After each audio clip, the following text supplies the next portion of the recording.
Son las 7 de la mañana, las 6 en Canarias. Matinal Cadena SER. Con Sergio Soto.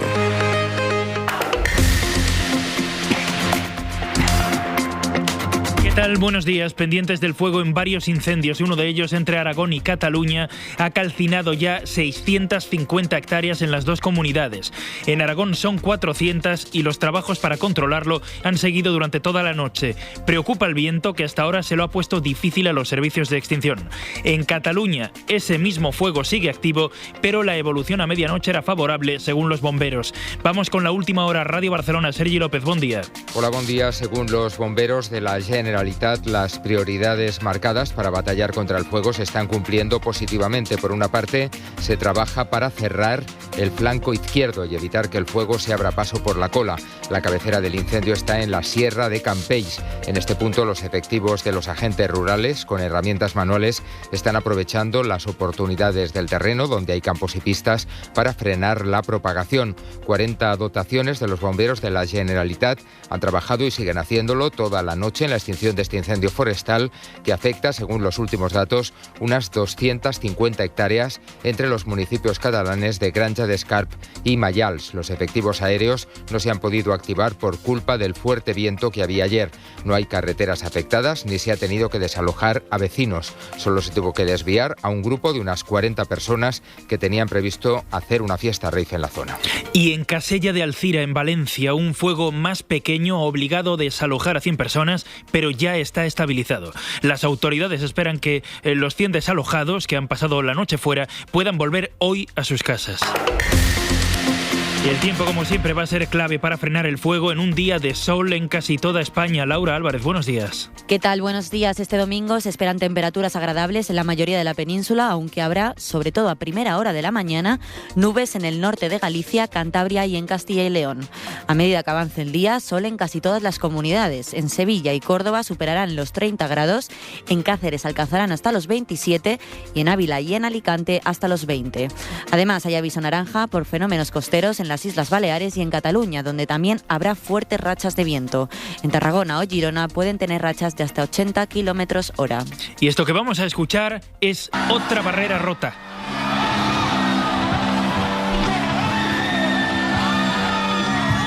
Chica, ¿qué dices? Pues otra barrera que supera a Rosalía. Esta madrugada ha sido cabeza de cartel del Coachella, que es uno de los festivales de música míticos, el más grande de Estados Unidos y uno de los más importantes del mundo. En 2019 Rosalía ya cantó allí, entonces era casi una desconocida, para presentar El mal querer. Esta noche ha vuelto como estrella en una edición con mucho peso de la música latina. La organización prevé la asistencia de 125.000 personas cada día y el fin de semana que viene repiten otra vez los 3 días de conciertos con el mismo cartel. Vamos ya con todo lo demás, que empieza Matinal SER.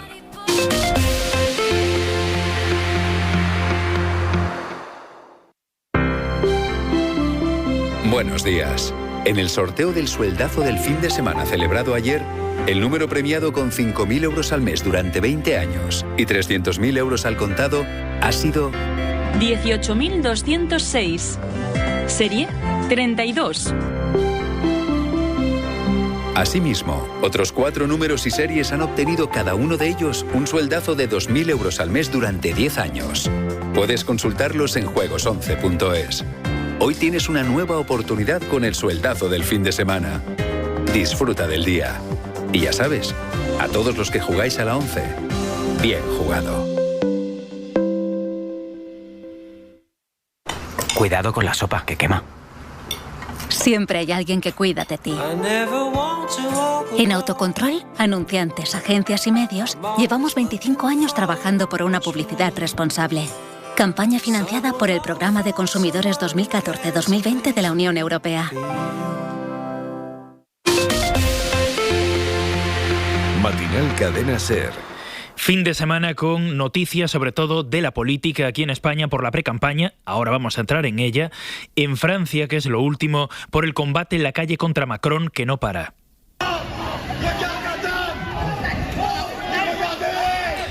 El último balance habla de 11 detenidos en Rennes. Los manifestantes han lanzado piedras y botellas. La policía ha empleado gas lacrimógeno y cañones de agua.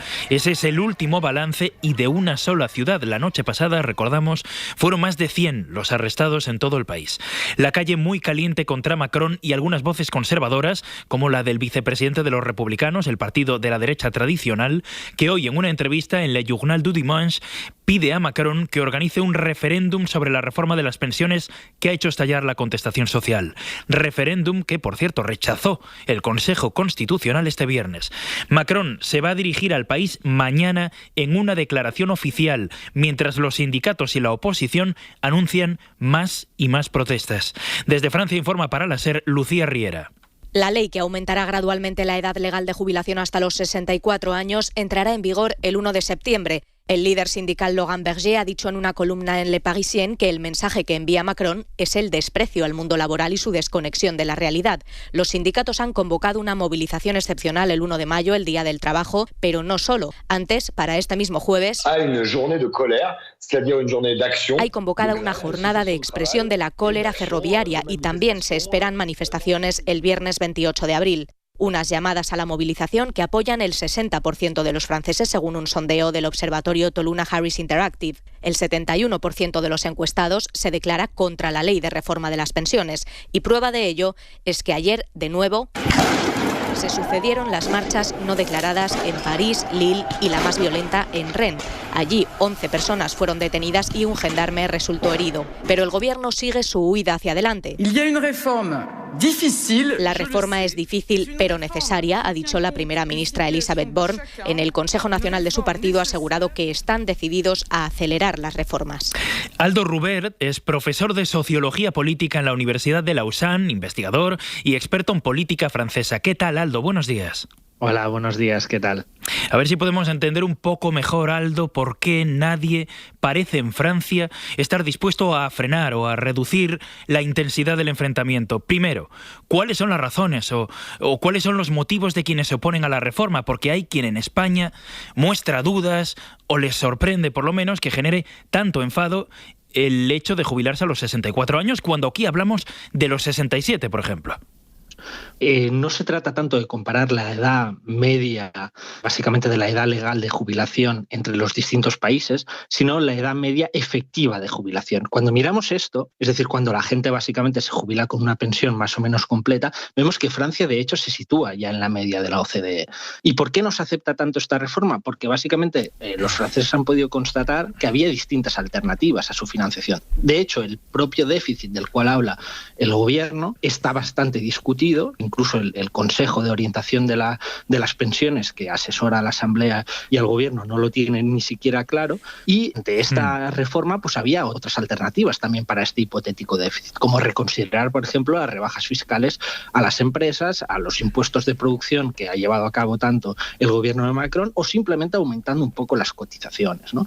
Y que las personas que van a pagar más, digamos, los platos rotos de esta reforma son las categorías más precarias de la población, sobre todo, digamos, la dureza de los empleos, que es algo que ha entrado mucho en el debate público en Francia ahora mismo. ¿Y hay algo también de cultural en todo esto? No sé si de cultura sindical o de cultura de la sociedad civil. Claro, el tener en cuenta de que en Francia yo creo que las movilizaciones sociales, para responder a tu segunda pregunta, han vencido en algunas ocasiones. De hecho, una cosa que sorprende es que desde España se suele decir, no, claro, es que en Francia los sindicatos son fuertísimos, y en realidad cuando ves la tasa de afiliación sindical es incluso más baja que la española. Estamos hablando de un 9% de afiliación sindical en Francia. Pero, sin embargo, los sindicatos, hay muchos más sindicatos que son menos reformistas, es decir, que están más a favor de estrategias de tensión y de estrategias de presión en las calles, ¿no?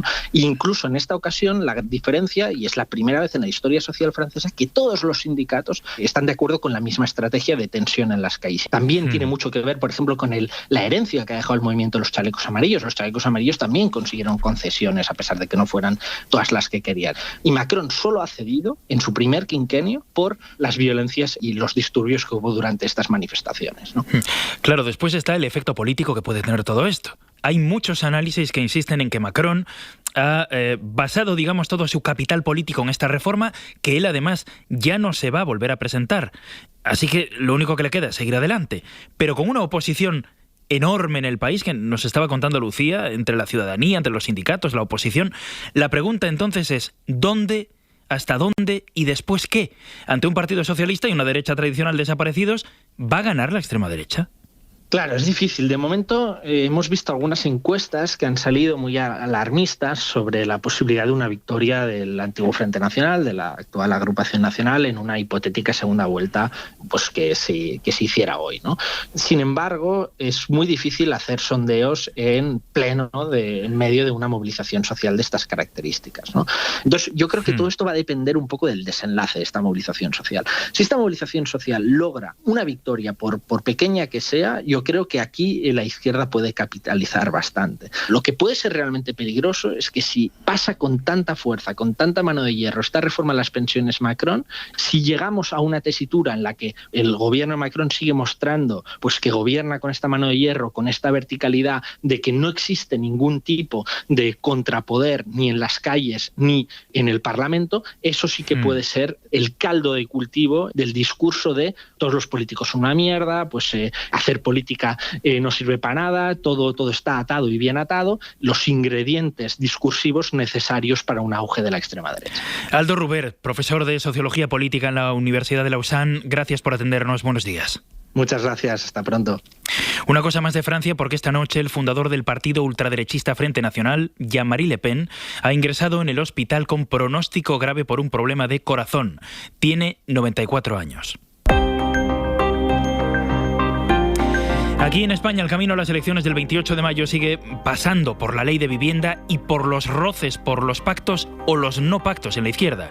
Hoy también, en una entrevista en El Correo Vasco, el presidente del gobierno, Pedro Sánchez, pide perdón a las víctimas por los efectos indeseados de la ley del solo sí es sí.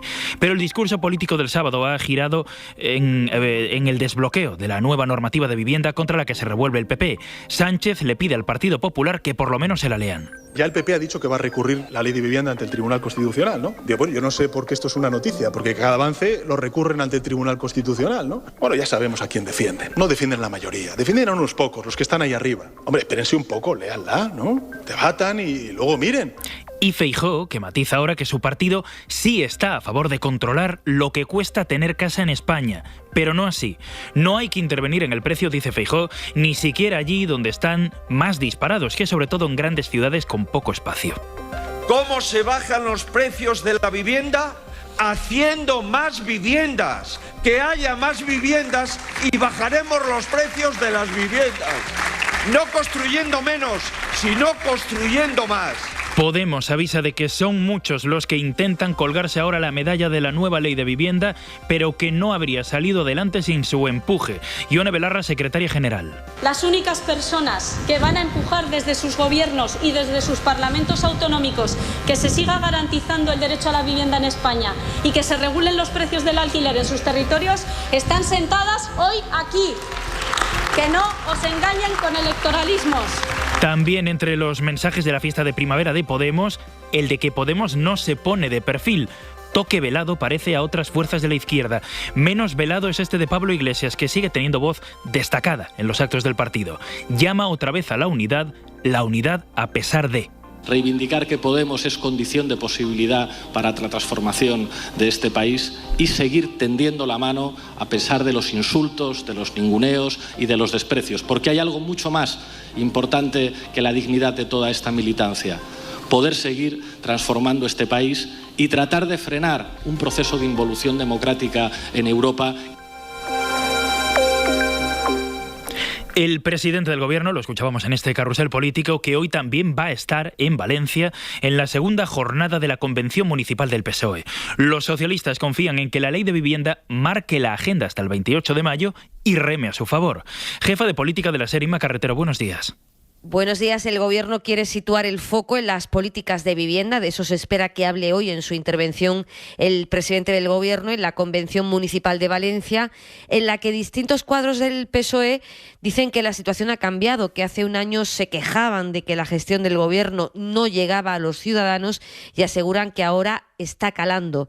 Ayer Rodríguez Zapatero reclamó que se defienda con convicción a Sánchez y mencionó para ello los indultos, un tema que los alcaldes prefieren no reabrir. Para mí la decisión que distingue a un presidente con liderazgo, con visión de futuro, es la decisión que Pedro Sánchez, con valentía y gran acierto, tomó a la hora de aplicar indultos a la situación de Cataluña y en el proceso de Cataluña. Habló Zapatero de orgullo y de humildad del PSOE y la número 2 del partido. Las organizaciones políticas no son nada más que una noche de verano cuando no están enraizadas en el territorio. Pasa la ola y no dejan rastro. No aclaró María Jesús Montero a qué partidos se refería en esa defensa que hizo de la fuerza del PSOE. Un empresario reclama a la familia de Iván Espinosa de los Monteros, de Vox, hasta 275.000 euros en un caso que ha llegado al Tribunal Supremo. Dice el empresario que no cobró, que no le pagaron un trabajo que realizó para ellos.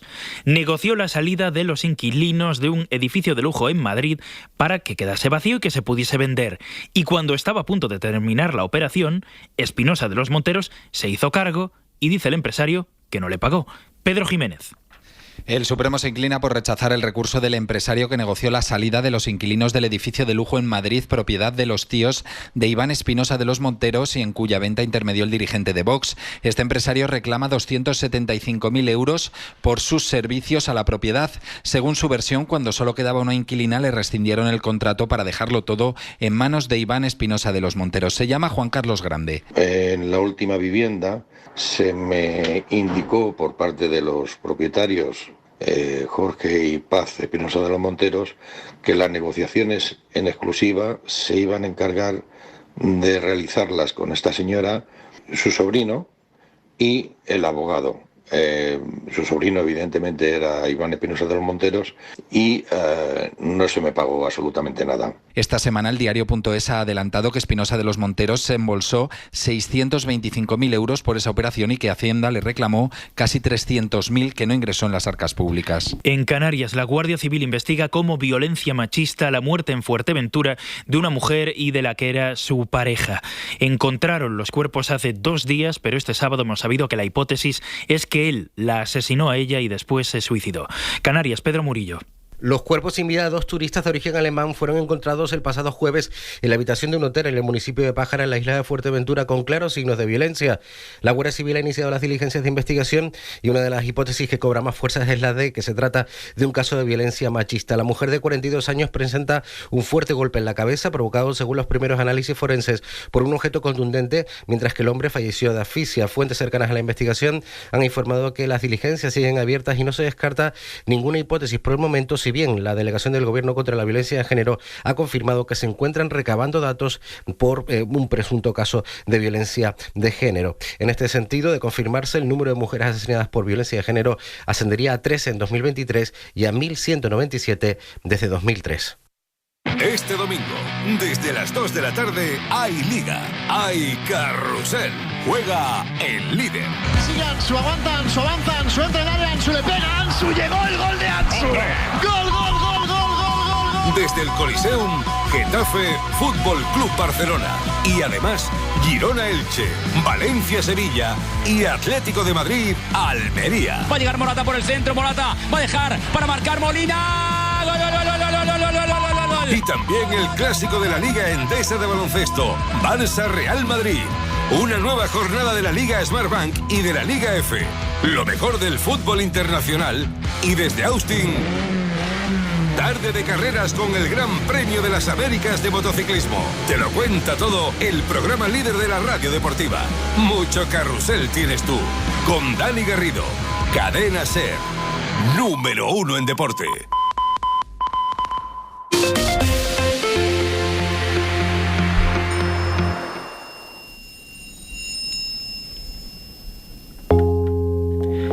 La guerra en Ucrania, que activó primero la ola de solidaridad de, entre otros, la Unión Europea, pero que ahora empieza a haber algunos ajustes. Los gobiernos de Hungría y Polonia han anunciado que van a prohibir la importación de productos agrícolas desde Ucrania hasta el 30 de junio. Bruselas y el ejecutivo de Zelensky ya advierten de que el veto viola la regulación y los acuerdos con la Unión. Pero los agricultores de estos países no son los únicos. Presionan a sus gobiernos desde hace meses porque el grano ucraniano no paga aranceles y le resta mercado. Adriana Calvo, buenos días. Buenos días, Sergio. El primero en anunciar la medida ha sido el gobierno polaco y horas más tarde el Ejecutivo húngaro ha secundado la postura. Esta decisión llega tras semanas de protestas por parte de los agricultores polacos y húngaros por los efectos de la llegada de productos sin aranceles desde Ucrania que, según dicen, están saturando sus mercados y bajando los precios locales. El gobierno húngaro prevé adoptar otras soluciones para cuando llegue la fecha final de la prohibición, el próximo 30 de junio, tal y como ha asegurado el ministro húngaro de Agricultura. Por su parte, el ministro de Agricultura polaco ha dicho que el gobierno está abierto a discutir y a abordar la cuestión si Ucrania propone una reunión para buscar soluciones. La Comisión Europea ha pedido más detalles a las autoridades y ha advertido este sábado de que la política comercial es una competencia exclusiva de la Unión Europea. Sobre el terreno de las últimas horas es especialmente llamativo lo que ha manifestado el líder del grupo Wagner, que son los mercenarios al servicio de Rusia. Sobre ellos ha caído el peso fundamental de la batalla en Bakhmut, que es la más terrible desde hace meses, y ahora ha pedido declarar cumplidos los objetivos de la campaña militar para que Rusia solo se dedique a defender el terreno conquistado. Javier Lébana, buenos días. ¿Qué tal, Sergio? Buenos días. Es necesario para las autoridades rusas y para la sociedad poner punto y final a la operación militar especial en Ucrania. Esto ha escrito en Telegram Prigozhin, el jefe del grupo de mercenarios Wagner, afirmando que en cierto modo Rusia ha conseguido los objetivos que perseguía porque se ha apoderado de un jugoso pedazo de territorio de Ucrania. Y lo que ahora deben hacer es fortificarse y aferrarse con uñas y dientes a los territorios que ya tienen. Esto ha dicho Prigozhin, mientras que sus mercenarios continúan avanzando en Bakhmut, pero de forma lenta, metro a metro. Ucrania no da por perdida la ciudad, mientras que el presidente Zelensky ha informado esta noche de que son ya 11 los muertos y 21 los heridos en un bombardeo en Donetsk. Bucha se convirtió en un símbolo de la barbaridad más absoluta. Allí aparecieron decenas de cadáveres en una imagen que todos recordarán, tirados por las carreteras y las esquinas, sobre bolsas de comida, porque volvían a casa o atados. Pero no fue ni el único escenario del horror ni la única práctica que, según las ONGs, se está viendo en la guerra. Un mapa de campos de tortura, Javi. Desde el inicio de la invasión, Human Rights Watch ha documentado casos de tortura en las regiones de Kiev, Chernigov y Jersón. Sobre lo que se han encontrado en esta última nos habla Yulia Gorbunova, abogada e investigadora de la ONG internacional, que asegura que residentes de esta zona al sur les han hablado de 20 cámaras de tortura en las que les han descrito fuertes palizas con palos, descargas eléctricas y amenazas de muerte o mutilación, entre otras prácticas. Torturas que también ha documentado Amnistía Internacional y que están dirigidas tanto a militares como a población civil, entre ellos menores de edad. Carlos de las Heras es portavoz de Amnistía para Europa y Oriente Medio. Padres, las madres de menores de edad que han denunciado ese tipo de torturas, o incluso con adolescentes pues de 18 o 20 años, estudiantes que, por ejemplo, abandonaban ciudades como Mariupol en busca de seguridad y que han sido detenidos, en algunos casos durante más de un mes, por ejemplo. Aún así, los expertos coinciden en que cifrar el número de casos totales de tortura es prácticamente imposible y que estos crímenes no solo han sido cometidos por Rusia, sino también por Ucrania, aunque en distinta medida. Alemania acaba de tomar una decisión histórica. Ha cerrado esta noche las últimas 3 centrales nucleares que quedaban operativas en el país. El cierre ya se había decidido en la época de Angela Merkel, pero Scholz había concedido una prórroga a los reactores para asegurar el suministro ante la falta de gas ruso por la guerra. En la Unión Europea todavía hay 12 países que tienen este tipo de instalaciones funcionando, y eso incluye a España o Francia. Laura Álvarez. Alemania ha apagado este sábado todos los reactores. Fue una decisión que se tomó hace 20 años, en 2002, cuando tenían 19 operativos que generaban el 25% de la electricidad, aunque no decidieron la fecha de apagado hasta 2011, tras el desastre de Fukushima. Escuchamos a la entonces canciller Angela Merkel. En ese momento pusieron como límite 2022, una fecha que se ha retrasado por la guerra en Ucrania. Los 3 reactores que han cerrado generan el 6,5% de la electricidad de Alemania, un dato que desde este sábado tendrán que suplir con otras energías. A corto plazo cabe la posibilidad de que el país tenga que utilizar gas y carbón. El objetivo del gobierno alemán es que las renovables aporten hasta el 80% del consumo en el año 2030. La decisión alemana choca con la de otros países como Francia o Reino Unido, que ya están construyendo nuevas centrales nucleares. Y una cosa más, Sudán, que pasa por una de las mayores escaladas de violencia de los últimos años, que se ha intensificado sobre todo en la capital, en Jartum, y en en otros puntos del país. Los enfrentamientos dejan ya al menos 56 muertos y 595 heridos, según el último balance que han detallado funcionarios de la ONU al New York Times. En Matinal, los deportes. Dos históricos, Valencia y Sevilla, se la juegan en un duelo por la permanencia y el Barça y el Atlético buscan mantener el buen momento en la Liga. Álvaro Prats, buenos días.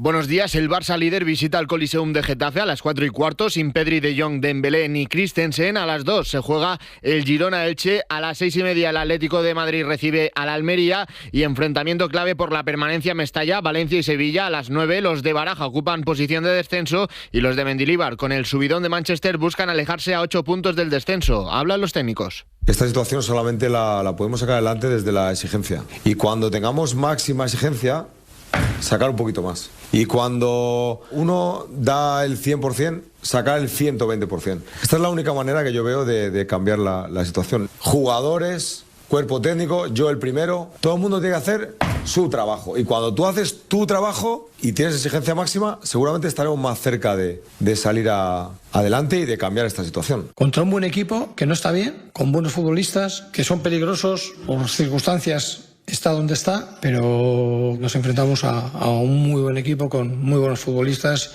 y que en cualquier momento pueden salir donde están. El Real Madrid vence en Cádiz antes del partido de vuelta de Champions contra el Chelsea, 0-2 ante el Cádiz en el nuevo Mirandilla, goles de Nacho y Asensio en un gran partido de los blancos y Thibaut Courtois. Sobre el calendario madridista y la competitividad con Barça y Atlético. Ese formato de Champions cuando juegas el miércoles que tienes que volver a jugar el martes, yo creo que no es tan bueno. Yo creo que si es miércoles, sábado, miércoles sería mejor y al final todavía nos falta jugar la final de Copa, nos falta jugar ahora cuartos de Champions y los otros dos equipos no lo tienen, juegan de sábado a sábado y por eso es importante esos partidos también de la Liga para que sigues con la continuidad. Estamos muy bien físicamente y no creo que para el martes no vamos a estar bien. El derbi vasco se lo llevó el Athletic con un doblete de Iñaki Williams que mete en plena lucha por Europa a los Leones, mientras que la Real se queda en la cuarta posición de Champions con el Betis acercándose porque venció al Español 3-1 con goles de Ayoce, Miranda y William Carballo y se queda a 3 puntos de la Real y se hunde en el descenso el Español que perdió por sexta vez consecutiva. Se descuelga de los puestos Champions el Villarreal que perdió ante el Valladolid 1-2 y que permite a los puzolanos escaparse 5 puntos arriba del descenso. En segunda división, Andorra-Huesca a las 2, a las 4:15 Sporting Alavés, a las 6:30 Málaga-Cartagena y Tenerife-Ibiza y a las 9 Leganés-Villarreal B. Resultados de ayer: Granada 2, Las Palmas 1, Oviedo 2, Lugo 1, Zaragoza 4, Racing 1 y Burgos 2, Ponferradina 2. En baloncesto, clásico en la Liga Endesa, a las 6:30 el Barça recibe al Real Madrid en el Palau, blancos y azulgranas igualados en la clasificación. En la segunda y tercera plaza, el líder es el Baskonia que visita a Lenovo Tenerife. En motociclismo, Gran Premio de las Américas, carrera a las 9 de la noche, saldrá desde la Pole Bagnaia por delante de los españoles Alex Rins y Jorge Martín. Y en el Heritage de Golf, John Ram tendrá que hacer una remontada épica para llevarse el título en la última jornada de competición, en la que se encuentra a 6 golpes del líder con 8 bajo par. Fue una carrera casi fugaz por la desgracia, pero que a la vez ha durado para siempre. Nadie es tan cantado, tan coreado como él en las noches de karaoke y en las duchas también. Luis Manuel Ferri Nino Bravo murió hace hoy 50 años. Radio Valencia, Manuel Gil. Tenía solo 28 años cuando Ferri, el cantante de Aielo de Malferit, más conocido como Nino Bravo, perdía la vida en un accidente de tráfico en la carretera entre Valencia y Madrid, a la altura de Villarrubio. Moría el artista, nacía el mito. 50 años después, sus canciones siguen siendo himnos.